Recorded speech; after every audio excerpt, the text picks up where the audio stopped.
selamat pagi.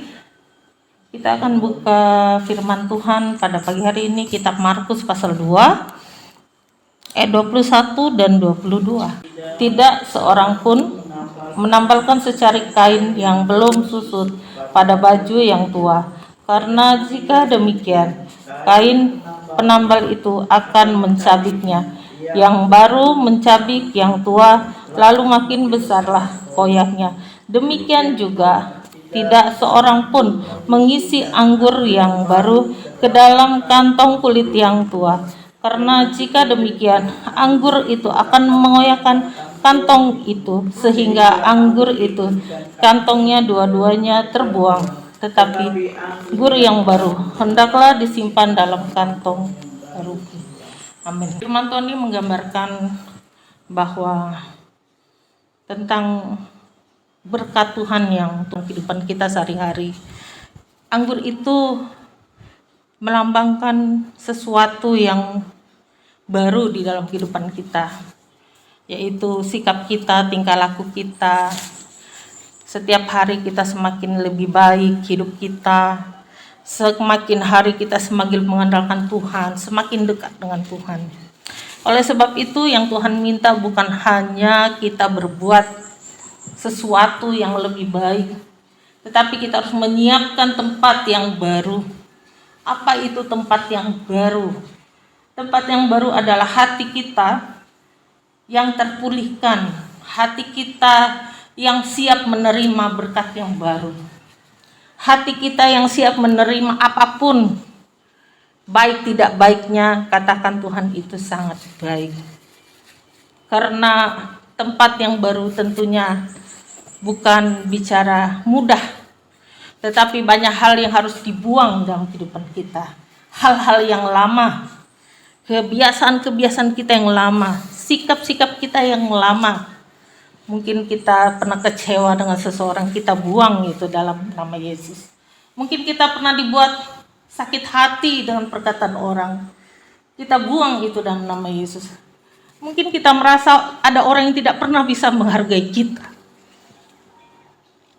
kita buang itu dalam nama Yesus. Kita ganti dengan yang baru, jiwa yang baru, hati yang baru, yang menerima. Biarkan saja orang tidak suka dengan kita, biarkan saja orang mencampakkan kita, tapi Tuhan tidak pernah mencampakkan kita.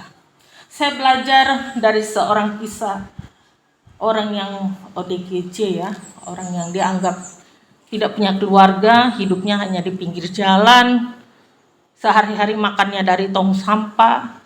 Tidak ada orang yang peduli, saudara. Tidak ada orang memberikan makan, tidak ada orang memberikan minum, tidak ada orang memberikan baju yang baru.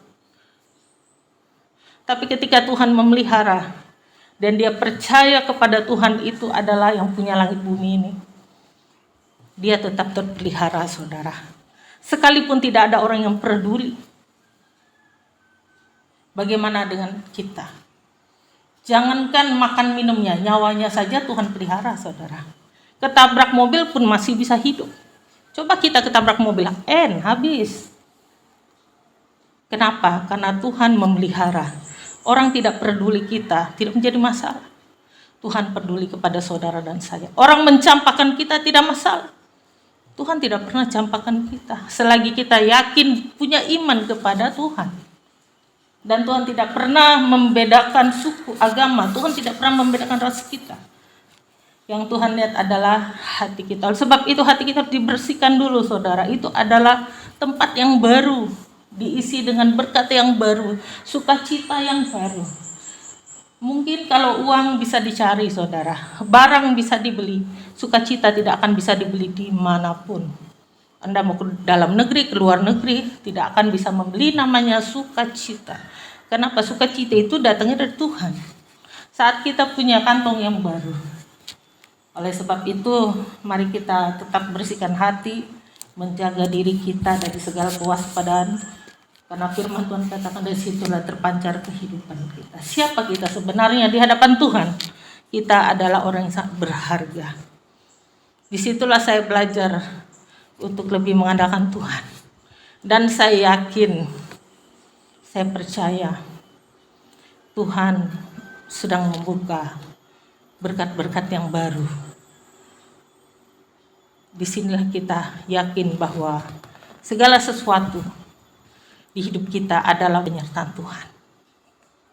Oleh sebab itu, apa yang ada dalam hatimu yang jelek buanglah. Mungkin kita berpikir orang lain seperti ini dengan kita. Biarkan saja saudara, yang penting jangan kau lakukan, jangan kau balas. Saya prinsipnya yang satu, orang buat jahat sama saya, jangan saya balas. Tuhan mampu membalasnya, Dia tahu waktu yang tepat. Karena saya percaya orang tidak adil dengan saya, Tuhan akan kasih keadilan. Karena saya terlalu yakin bahwa Tuhan itu berkuasa. Dan Tuhan tahu siapa yang layak untuk dibela. Oleh kebenaran. Karena kita berpatokan pada apa? Kebenarannya. Oleh sebab itulah, jagalah diri kita. Di akhir zaman ini, banyak hal yang membuat kita mungkin tidak sesuai dengan ekspektasi. Tidak menjadi masalah karena dunia ini tidak bisa rata. Dunia ini banyak tantangan. Disitulah kita belajar hidup mengandalkan Tuhan. Mari kita lebih lagi di dalam kasih dan kuasa Tuhan. Mari kita berdoa.